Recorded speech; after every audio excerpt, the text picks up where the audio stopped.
अगर किसी खंडहर से आपको किसी औरत की चीख सुनाई दे और वो बार बार सिर्फ एक ही बात कहे, मैं जिंदा हूं, तो क्या आप उसे नजरअंदाज कर देंगे? ये कहानी सिर्फ एक रानी की नहीं है।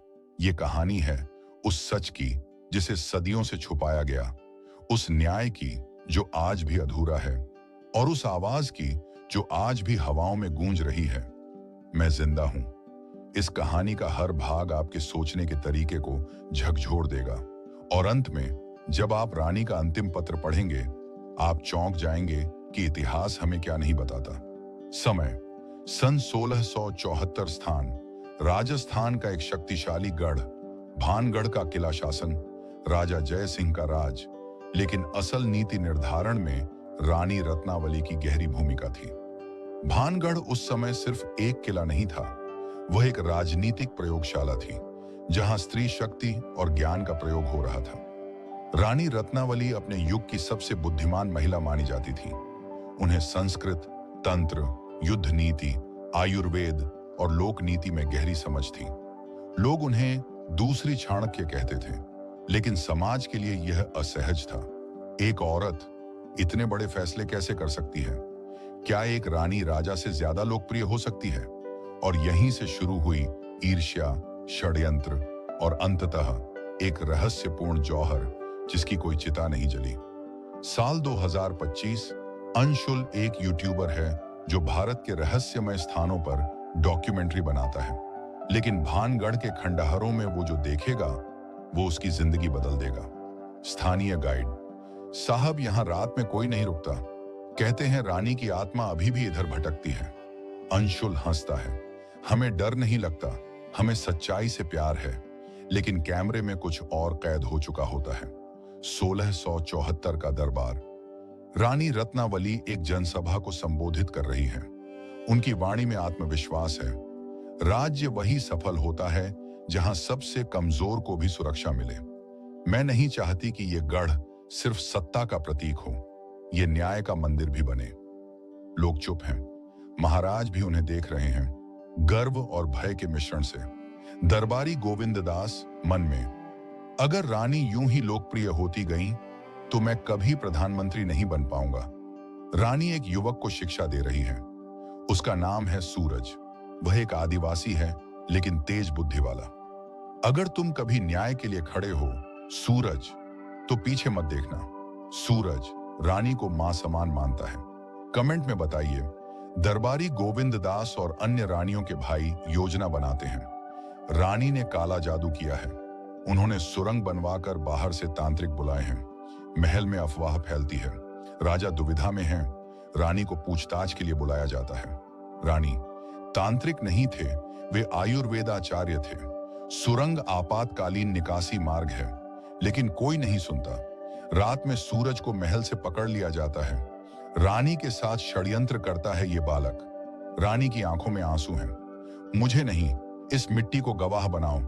सूरज को उसी सुरंग में जिंदा बंद कर दिया जाता है। महल में आग लगती है। लोग कहते हैं रानी ने जौहर कर लिया, लेकिन कोई राख नहीं, कोई चिता नहीं, सिर्फ एक आवाज, मैं जिंदा हूं। वर्तमान काल। अंशुल उस सुरंग के प्रवेश द्वार के पास रिकॉर्डिंग कर रहा है। एक पुराना पत्थर हटता है। नीचे एक पतली सी सीढ़ी है और उसी में एक महिला की धुंधली परछाई। वह कहती है, मेरी आत्मा को सूरज की कब्र से निकालो। हम यहाँ सिर्फ एक रानी की आत्मा खोजने नहीं आए, हम वो सच खोजने आए हैं जिसे इतिहास ने दफना दिया। अंशुल को महल के पिछले हिस्से में एक टूटा हुआ शिलालेख मिलता है। उसी पर उकेरे हैं कुछ धुंधले अक्षर।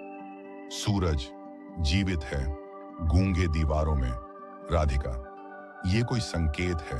लगता है सूरज की कब्र अभी भी यहीं कहीं है और वो कुछ कहना चाहता है।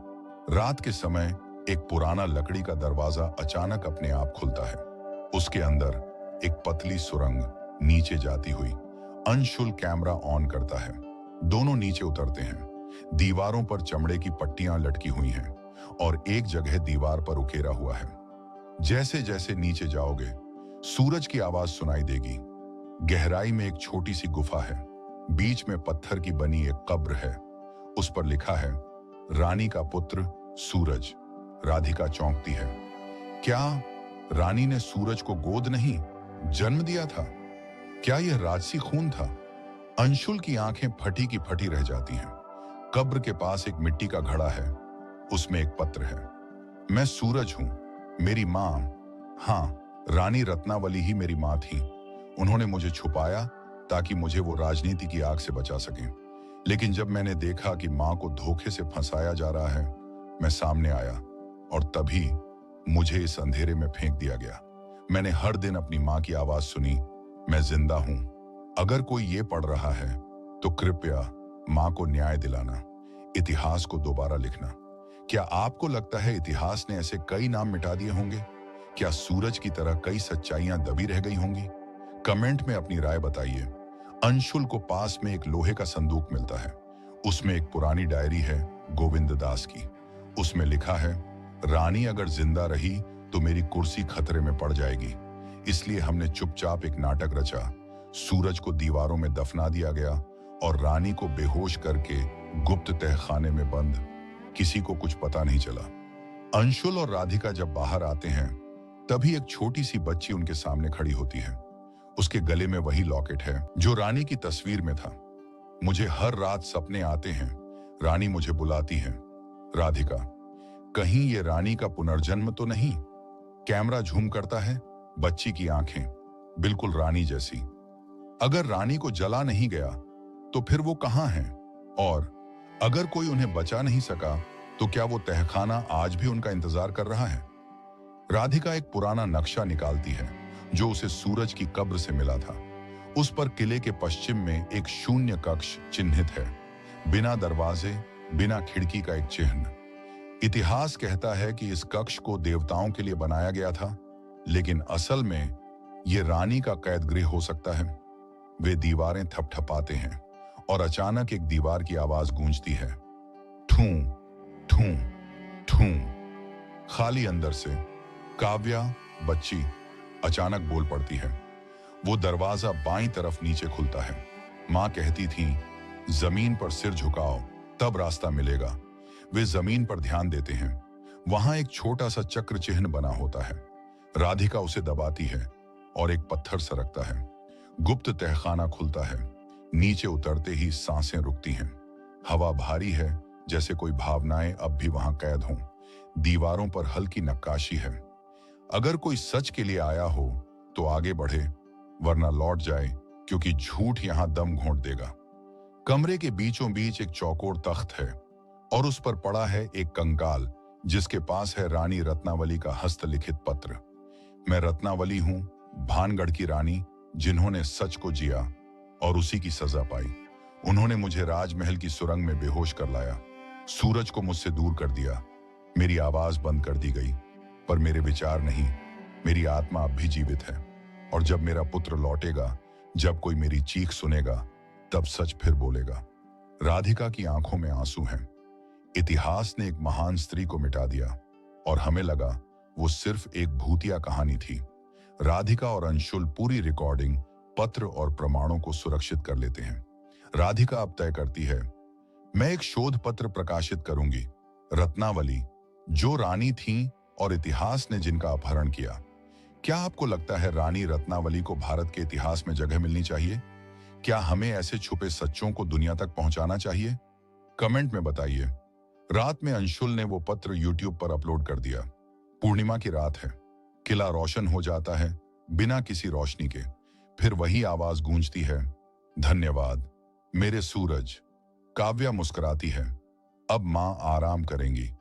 अब यह कहानी सिर्फ एक खंडहर की नहीं रही, यह एक देश की आत्मा से जुड़ चुकी थी। क्या इतिहास दोबारा लिखा जा सकता है? क्या कोई रानी जिसे कभी मान्यता नहीं मिली, आज देश की संसद में सम्मान पाएगी? राधिका का शोध पत्र, द फॉरगॉटन क्वीन, रानी रत्नावली, एक बड़े जर्नल में छपता है। अंशुल की डॉक्यूमेंट्री यूट्यूब पर अपलोड होती है, गुमनाम रानी की आखिरी चीख, the untold truth of bhangar. 24 घंटे में 10 मिलियन व्यूज। ट्विटर अब एक्स पर ट्रेंड करता है। सांसद केतन मिश्रा, जो इतिहास में गहरी रुचि रखते हैं, माननीय अध्यक्ष महोदय, मैं सदन के समक्ष उस रानी की कथा लाना चाहता हूं जिसे हमने कभी इतिहास में जगह नहीं दी। वह रानी का पत्र पढ़ते हैं। सांसदों की आंखें नम हो जाती हैं। मीडिया की हेडलाइन, 300 साल बाद संसद में गूंजी एक रानी की चीख। क्या आपको लगता है इतिहास वही है जो किताबों में लिखा है, या जो मिट्टी और आत्माएं आज भी बताना चाहती हैं? कमेंट में जरूर बताइए। कुछ वरिष्ठ इतिहासकार राधिका की रिसर्च को भावनात्मक कल्पना कहकर नकार देते हैं। ये महज एक लोक कथा है, इसका कोई प्रामाणिक प्रमाण नहीं है। लेकिन अंशुल एक और वीडियो अपलोड करता है जिसमें गोविंद दास की डायरी, सुरंग की लाइव रिकॉर्डिंग और काव्या के सपनों की समानता साबित होती है। राधिका एक कॉलेज में व्याख्यान देती है। काव्या मंच पर आती है और कहती है, मैं रानी की बातों को सपनों में सुनती हूँ। मुझे लगता है मैं उनके अधूरे सपनों को पूरा करने के लिए आई हूँ। उसका भाव शून्य चेहरा, वही संवाद, वही आंखें, लोग सन्न रह जाते हैं। राधिका और अंशुल मिलकर राष्ट्रपति को पत्र भेजते हैं जिसमें मांग की जाती है, भानगढ़ की रानी रत्नावली को भारतीय इतिहास में स्थान दिया जाए, उनकी समाधि स्थल की मान्यता दी जाए और इतिहास की किताबों में यह अध्याय जोड़ा जाए। स्थान, भानगढ़ महल, पूर्णिमा की रात। घटना, राष्ट्रपति की ओर से जवाब आता है। साक्ष्य और भावनात्मक एकता को देखकर सरकार एक विशेष समिति गठित करेगी। रात में काव्या फिर सपने में बोलती है, सूरज, अब वो दरवाजा खुलेगा जहां मेरी आखिरी योजना दबी है। अंशुल, कौन सा दरवाजा? काव्या, महल के नीचे वो पुस्तकालय जहां सिर्फ मुझे अनुमति थी। काव्या दीवार के पास खड़ी होती है और जमीन पर उंगलियों से मंत्र जैसे चिन्ह बनाती है। दीवारें कांपती हैं और एक पत्थर सरकता है। नीचे एक पतला रास्ता है जहां लिखा है, केवल वो ही प्रवेश करे जो भविष्य को संजोए। वे तीनों अंदर जाते हैं। एक पुराना पुस्तकालय है, मिट्टी की दीवारें, तांबे की अलमारियां और बीचों बीच एक तांबे का संदूक। संदूक के अंदर एक तांबे की किताब है जिस पर लिखा है, भारत का भविष्य मेरी आंखों से। रचनाकार रानी रत्नावली। वर्ष 1674। राधिका। 300 साल पहले एक स्त्री ने भारत का भविष्य लिखा। वे पढ़ना शुरू करते हैं, जब भारत गुलाम होगा तो ज्ञान बंद होगा, लेकिन एक समय आएगा जब फिर से कलम हथियार बनेगी। मेरी आत्मा तब शांत होगी जब स्त्रियां सिर्फ सती नहीं बल्कि नीति निर्माता बनेंगी। जिस दिन मेरी संतति मेरे शब्द पढ़ेगी, भारत एक नया अध्याय शुरू करेगा। राधिका की आंखें भर आती हैं। ये सिर्फ भविष्यवाणी नहीं, ये दिशा है। अंशुल और राधिका देखते हैं कि किताब के अंतिम पन्ने पर एक रक्त चिन्ह है। उसी के नीचे लिखा है, मेरी वंशज जिसे मेरी आत्मा का अंश मिलेगा, वह इस पुस्तक को पढ़ेगी और पूरा करेगी।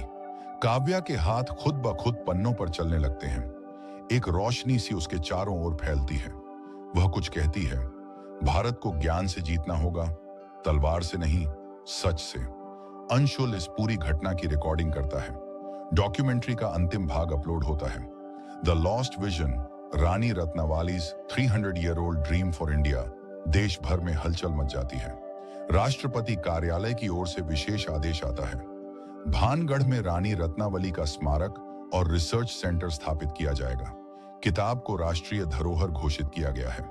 पूर्णिमा की रात फिर आती है। काव्या एक मंदिर के सामने खड़ी होती है। अचानक हवा चलती है। एक हल्की सी ध्वनि आती है, अब मेरा सूरज फिर उग चुका है, अब मुझे शांति है। काव्या मुस्कुराती है, फिर आंखें बंद कर लेती है। जब वह आंखें खोलती है, वह सामान्य बच्ची बन चुकी है। अब उसे कुछ याद नहीं। 300 साल बाद एक रानी को इंसाफ मिला, एक बेटा पाया गया और एक सपना पूरा हुआ। यह सिर्फ इतिहास नहीं था, यह चेतावनी थी कि सच को दबाया जा सकता है लेकिन मिटाया नहीं जा सकता। अगर आपने इस पूरी कहानी को देखा और महसूस किया, कृपया इस वीडियो को शेयर करें ताकि रानी रत्नावली की आवाज हर कोने तक पहुंचे। कमेंट करें, क्या भारत को अपने इतिहास की भूली हुई रानियों को फिर से सम्मान देना चाहिए? और सब्सक्राइब करें, क्योंकि अब ये चैनल सिर्फ डॉक्यूमेंट्री नहीं बल्कि दबे हुए सचों की आवाज बनेगा।